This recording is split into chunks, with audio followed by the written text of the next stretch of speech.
Welcome to AP7am.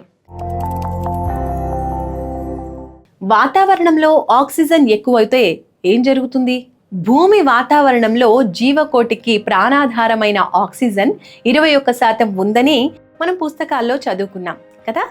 కానీ వాతావరణంలో ప్రాణవాయువు శాతం అమాంతం పెరిగిపోతే ఏమవుతుందో తెలుసా? ఆక్సిజన్ కు ఉన్న మండే స్వభావం అనూహ్యంగా పెరిగిపోతుంది. దీనివల్ల కార్చిచ్చులు తరచూ మరింత పెద్దగా ఏర్పడతాయి. మొక్కలు, చెట్లకు అవసరమైన కార్బన్ డయాక్సైడ్ తగ్గుతుంది. దీంతో పచ్చదనం నశించి పుట్టగొడుగులు, నాచు పెరుగుతాయి. బొద్దింకలు, సాళిళ్ళు, ఇతర పాకే కీటకాలు భారీ ఆకారం సంతరించుకుంటాయి. తూనిగలు ఏకంగా గద్దల సైజులోకి పెరిగిపోతాయి. సాళిళ్లకు పావురాలను తినేంత ఆకలి పుడుతుంది. మనుషుల ఊపిరితిత్తుల్లోకి అధిక ఆక్సిజన్ చేరటం వల్ల స్టామినా పెరుగుతుంది. దీనివల్ల పరుగు పందాల్లో పాల్గొనే అథ్లెటిక్స్ కొత్త రికార్డులు తిరగరాస్తారు. మానవ శరీరంలో తెల్ల రక్త కణాలు బాగా పెరిగి రోగాలను ఇంకా ఎక్కువగా తట్టుకునేంత ఇమ్యూనిటీ లభిస్తుంది.